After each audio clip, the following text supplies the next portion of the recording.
ಹಾಗಿದ್ರೆ dub smash start ಮಾಡಿದ್ರಿ, ಅದ್ರಲ್ಲಿ ಸ್ಟಾರ್ ಆದ್ರಿ, ಟಿಕ್ ಟಾಕ್ ಬಂದ್ರಿ, ಅಲ್ಲೂ ಸ್ಟಾರ್ ಆದ್ರಿ, ಈಗ ಡೈರೆಕ್ಷನ್ ಬರ್ತೀರಿ, ಇಲ್ಲೂ ಸ್ಟಾರ್ ಡೈರೆಕ್ಟರ್ ಆಗುವಂತ ಎಲ್ಲ ಲಕ್ಷಣಗಳು. ಯಾಕಂದ್ರೆ ನಿಮ್ಮ ಮಾತುಗಳಲ್ಲಿ ಅಥವಾ ನಿಮ್ಮ ಜೊತೆ ಮಾತಾಡಿದಾಗ ಒಂದಷ್ಟು ಲೈನ್ಸ್ ಹೇಳಿದ್ರಿ, ಅದ್ಭುತವಾದ ಲೈನ್ ಆಕ್ಚುಲಾಗಿ ಡೆಬ್ಯೂ ಡೈರೆಕ್ಷನ್ಗೆ ಹೇಳಿ ಮಾಡಿಸಂತ ಕತೆ. ಸೊ ಇಲ್ಲೂ ಸಕ್ಸಸ್ ಕಾಣ್ತೀರಿ ಅಂತ ಅನಿಸ್ತಾ ಇದೆಯಾ ಅಂತ ಸರ್? ಅದೇ ಎಂಡ್ ಆಫ್ ದ ಡೇ ಜನಗಳಿಗೆ ಬಿಟ್ಟಿದ್ದು ಸರ್. ಆಮೇಲೆ ಕತೆ ಮೇಲೆ ನಂಬಿಕೆ ಜಾಸ್ತಿ ಸರ್, ನಮ್ಮ ಆರ್ಟಿಸ್ಟ್ಗಳ ಮೇಲೆ ನಂಬಿಕೆ ಜಾಸ್ತಿ ಸರ್.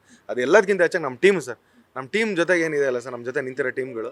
ಸೊ ಅವರೆಲ್ಲ ತುಂಬ ವರ್ಷಗಳಿಂದ ಸಿನಿಮಾ ಮಾಡ್ಕೊಂಡು ಎಲ್ಲರೂ ಏನೋ ಒಂದು ಆಗಬೇಕು ಅಂತ ಬಂದಿರೋದು ಸರ್. ಆಮೇಲೆ ಎಲ್ಲರೂ ನನಗೇನು ಖುಷಿ ಅಂದರೆ ಸರ್, ಎಲ್ಲರೂ ಅವ್ರವ್ರ ಲೈಫಲ್ಲಿ ಎಲ್ಲರೂ ವೆಲ್ ಸೆಟಲ್ಡು, ಎಲ್ಲ ಫ್ಯಾಮಿಲಿಯಿಂದ ವೆಲ್ ಸೆಟಲ್ಡ್ ಫ್ಯಾಮಿಲಿಯಿಂದನೇ ಬಂದಿರೋದು ಎಲ್ಲರೂ. ಬಟ್ ಅವರೆಲ್ಲ ನಾವೇನೋ ಒಂದು ಮಾಡೋಣ ಸರ್, ಅವ್ರು ಕುತ್ಕೊಂಡ್ರೆ ಬಿಸ್ನೆಸ್ ಮಾಡೋರು ಲಕ್ಷಾಂತರ ರೂಪಾಯಿ ದುಡಿದ್ಬಿಡ್ತಾರೆ. ಬಟ್ ಸಿನಿಮಾಗೆ ಏನೋ ಒಂದು ಮಾಡೋಣ, ಸಿನಿಮಾ ಮಾಡೋಣ, ನಮ್ಮ ಟ್ಯಾಲೆಂಟ್ನ 4 ಜನಕ್ಕೆ ತೋರಿಸೋಣ ಅಂತ ಇದ್ದಾಗ ಅಂಥ ಟೀಮ್ ಎಲ್ಲ ಜೊತೆಗೆ ಸೇರಿದ್ದೀವಿ ಸರ್. ಸರ್ ಸಕ್ಸಸ್ಸು ಅದೆಲ್ಲ ಇದು ಸರ್. ಬಟ್ ನಾ ಏನಂದ್ರೆ ಸರ್, 10 ವರ್ಷದಿಂದ ಜನ ನೋಡ್ಕೊಂಡು ಏನೋ ಒಂದು ಜನಕ್ಕೆ ಹೊಸ್ದಾಗಿ ಕೊಟ್ಟಿದ್ವಲ್ಲ ಸರ್, ಹಂಗೆ ಸಿನಿಮಾನೂ ಅಷ್ಟೇ ಸರ್, ತುಂಬ ಹೊಸ್ದಾಗಿ ಕೊಡ್ತಿದ್ದೀನಿ ಸರ್. ಆಮೇಲೆ ಮ್ಯೂಸಿಕ್ ವೈಸು ಅಷ್ಟೇ, ನಿಮ್ಗೆ ಒಂಚೂರು ಕೇಳಿಸ್ತೆ.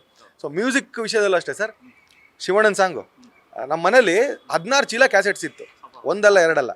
ಯಾರ್ದಾರು ನನ್ನ ಫ್ರೆಂಡ್ ಒಬ್ಬರು ಮನೇಲಿ ಹೇಳ್ತಿದ್ರು ಯಾವಲ್ಲೂ, ಅವರು ಅವ್ರ ಮಾವನ ಮನೇಲಿ 3 ರೂಮು ತುಂಬಷ್ಟು ಬುಕ್ ಇದ್ವು, ಅವ್ರು ಯಾವಾಗಲೂ ಓದ್ತಾನೆ ಇದ್ರು. ಸೊ ನಾವೇನಂದರೆ ನಾವು ಓದಲ್ಲ, ನಾವು ಬರೀ ಸಾಂಗ್ ಕೇಳೋರು ಅಂತ, ಓದೋದು ಕಡಿಮೆ. ನಾವು ಸ್ಕೂಲ್ ಬುಕ್ಕು ಅಷ್ಟೇ, ಕತೆ ಬುಕ್ಗಳು ಅಷ್ಟೇ, ಎಲ್ಲ ಓದೋದು ಸ್ವಲ್ಪ ಕಡಿಮೆ. ಈಗ ಇತ್ತೀಚೆಗೆ ಒಂದಿಷ್ಟು ಬುಕ್ಗಳು ಓದೋಕೆ ಸ್ಟಾರ್ಟ್ ಮಾಡಿಬಿಟ್ಟಿದ್ವಿ ಸರ್, ಮುಂಚೆ ಎಲ್ಲ ಕಡಿಮೆ. ಸರ್ 16 ಚೀಲ ಕ್ಯಾಸೆಟ್ ಇದ್ವು ಸರ್ ನಮ್ಮ ಮನೇಲಿ. ಶಿವಣ್ಣಂದು ಯಾವ ಸಿನಿಮಾ ಬೇಕು ಸರ್, ರವಿ ಸರ್ದು ಯಾವ ಸಿನಿಮಾ ಬೇಕು ಸರ್, ಅಣ್ಣವ್ರದ್ದು ಯಾವ ಸಿನಿಮಾ ಬೇಕು, ಅಪ್ಪು ಸರ್ದು ಯಾವ ಸರ್, ನಮ್ದು ಈ ಹೀರೋ ಸಿನಿಮಾಗಳ ಕ್ಯಾಸೆಟ್ ನಮ್ಮ ಮನೇಲಿ ಇಲ್ಲ ಅನ್ನಂಗಿಲ್ಲ. ರವಿ ಸರ್ ದಿಲ್ ಮಲ್ಲ ಫಿಲಮಲ್ಲಿ ಏನು ದಿಲ್ ತೋರಿಸಿದ್ರಲ್ಲ, ಅದರಿಂದ ಇದು ಸರ್. ನೀವು ನೆನಪಿರಲಿ ಸಿನಿಮಾ ಬಂದಾಗ Hamsalekha sir music direction, cassette ಒಂದು ಪ್ಲಾಸ್ಟಿಕ್ ಕವರ್ ಕ್ಯಾಸೆಟ್ ಕೊಟ್ಟಿದ್ರು. ಅದರಲ್ಲಿ ಹಿಂಗೆ ಮಡಚಿಟ್ರೆ ಎಲ್ಲನೂ ಲಿರಿಕ್ಸ್ ಇತ್ತು ಅದರಲ್ಲಿ. ನಾವು ಸ್ಕೂಲಿಗೆ ಹೋಗ್ಬೇಕಾರೆ ಅರೆ ಯಾರು ಬೆದರ್ಕೊಳ್ಳೋರು ಪೇಚಾಡೋರು ಹಿಂಗೆಲ್ಲ ಹೇಳ್ಕೊಂಡು ಹೋಗ್ತಿದ್ವಿ. ಸೊ ಅದೆಲ್ಲ ಇನ್ಸ್ಪಿರೇಷನ್ ಸರ್ ನಮಗೆ. ಸೊ ಆ ಮ್ಯೂಸಿಕ್ಗಳೆಲ್ಲ ನಾವು ಮ್ಯೂಸಿಕ್ ಕೇಳ್ಕೊಂಡೆ ಈಗ ಒಂದು ಹೊಸ್ದಾಗೆ ನಾವು ಮ್ಯೂಸಿಕ್ ಹೋಗೋಣ ಅಂತ.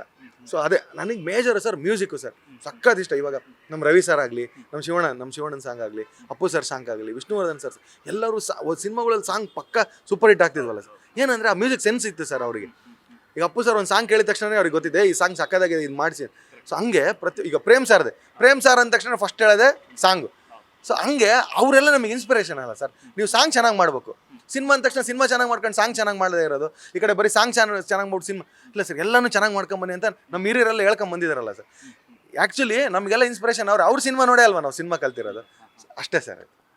ಸಿನಿಮಾ ಅಂದರೆ ಫಸ್ಟ್ ಸಿನಿಮಾ ಅಂತಂದರೆ ಸಾಕಷ್ಟು ಅಂದರೆ ಕತೆ ಆಯ್ಕೆನಲ್ಲಿ ಸಾಕಷ್ಟು ಸರ್ಚಿಂಗ್ ಮಾಡೇ ಮಾಡ್ತೀವಿ. ಸೊ ಅದೆಲ್ಲವೂ ಮೀರಿ ಕತೆ ಅಂತ ಹೇಳಿರಿ, ಅದೆಲ್ಲವನ್ನು ಮೀರಿ ಈ ಕಥೆಯನ್ನೇ ಆಯ್ಕೆ ಮಾಡ್ಕೊಳ್ಳೋ ಕಾರಣ ಏನು ಅಂತ ಸರ್? ಅಂದರೆ ಇದು ಡೆಬ್ಯೂಗೆ ನಾವೇನು ಅಂತ ತೋರಿಸ್ಕೊಳ್ಳೋಕ್ಕೆ ಚೆನ್ನಾಗಿದೆ. ನನಗೆ ಯೂಶ್ವಲಿ ಸುಜಿತ್ ಅವ್ರ ಪರಿಚಯ ಸರ್, ಈ ಸಾಹೋ ಫಿಲಮ್ ಮಾಡಿದ್ರು.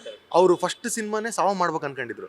ಅದು ಆ್ಯಕ್ಚುಲಿ ಪ್ರಭಾಸ್ ಅವ್ರಿಗೆ ಹೇಳ್ತಾರೆ, ಈಗ ಬೇಡ ಬಾಹುಬಲಿ ಮಾಡ್ತಾ ಇದ್ದೀನಿ, ನೆಕ್ಸ್ಟ್ ಮಾಡೋಣ ಅಂತ, ನೀನು ಸುಮ್ಮನೆ ಕುತ್ಕೋಬೇಡ, ಒಂದು ಸಿನಿಮಾ ಮಾಡ್ಕೊಂಬ ಅಂದಾಗ ಮಾಡಿದ್ದೆ. ಅವ್ರು ರಣರಾಜನ್ ಅಂತ ಒಂದು ಸಿನಿಮಾ ಮಾಡಿದ್ರು.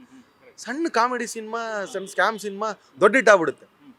ಅಂದರೆ ಪೊಟೆನ್ಷಿಯಲ್ ಅವ್ರಿಗೆ ಆ್ಯಕ್ಚುಲಿ ಇತ್ತು, ಆ ಕಥೆನೂ ಚೆನ್ನಾಗಿತ್ತು. ಬಟ್ ಪ್ರೀವಿಯಸ್ಲಾಗಿ ಒಂದು ಏನೋ ಒಂದು ಮಾಡೋಣ ಅಂತ, ಅದಕ್ಕೆ ಫಸ್ಟ್ ನಾವು ಜನಕ್ಕೆ ಇಷ್ಟ ಆಗ್ಬಿಡೋಣ ಸರ್ ಫಸ್ಟ್, ಆಮೇಲೆ ಸ್ಟಾರ್ಸಿಗೆ ಇಷ್ಟ ಆಗ್ತೀವಿ ಸರ್.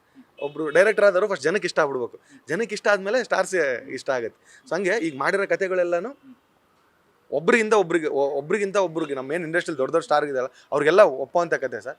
ಫ್ಯೂಚರಲ್ಲಿ ಸರ್ ನಂದು ಒಂದೇ ಒಂದು ಲಾಜಿಕ್ ಸರ್, ರಾಜಮೌಳಿ ಸರ್, ನಮ್ಮ ಪ್ರಶಾಂತ್ ನೀಲ್ ಸರ್, ಎಲ್ಲರೇನು ಸೌತ್ ಇಂಡಿಯಾದಲ್ಲೆಲ್ಲ ಹೆಸರು ಮಾಡಿದ್ದಾರೆ ಸರ್. ಹಂಗೆ ನಮ್ಮ ಇಂಡಸ್ಟ್ರಿಲಿ ಪ್ರಶಾಂತ್ ನೀಲ್ ಸರ್ ಹೆಂಗೆ ಈಗ ಫುಲ್ಲು ಎಂಟರ್ ಇಂಡಿಯಾದಲ್ಲಿ ಗುಡುಕ್ತಿದ್ದಾರೆ, ಹಂಗೆ ನಮ್ಮ ಇಂಡಸ್ಟ್ರಿಯಿಂದ ಒಂದಿಷ್ಟು ಡೈರೆಕ್ಟರ್ಗಳು ಬಂದು ಎಂಟರ್ ಇಂಡಸ್ಟ್ರಿನ ಗುಡುಕ್ಸ್ಬೇಕು ಸರ್. ಯಾವುದೋ ಬೇರೆ ಲ್ಯಾಂಗ್ವೇಜ್, ಚಿಕ್ಕ ಹುಡುಗ ಮಾಡ್ತಾರೆ 100 ಕೋಟಿ ದುಡಿತಾರೆ, ಯಾವುದೋ ಬೇರೆ ಲ್ಯಾಂಗ್ವೇಜಲ್ಲಿ ಬರ್ತಾರೆ, ಅವ್ರು ಸರ್ ನಮ್ಮ ದುಡ್ಡು ಸರ್ ಅವ್ರು ನೋಡ್ತಿದ್ದಾರೆ ಸರ್, ನಮ್ಮ ಸಿನಿಮಾ ನೋಡೋಕ್ಕೆ. ಬಟ್ ಏನಂದ್ರೆ ನಾವು ಸಿನಿಮಾ ಚೆನ್ನಾಗಿ ಮಾಡ್ಬೇಕು ಸರ್, ಮಾಡೋಣ ಸರ್, ಎಲ್ಲರೂ ಸೇರ್ ಮಾಡೋಣ ಸರ್, ಅಷ್ಟೇ ಸರ್. ಯಾವಾಗ ಸ್ಟಾರ್ಟ್ ಆಗ್ಬೋದು ಸಿನಿಮಾ ಸರ್? ನಾವು ಈಗ ಆಲ್ಮೋಸ್ಟ್ ಎಲ್ಲ ಮುಗಿದಿದೆ ಸರ್.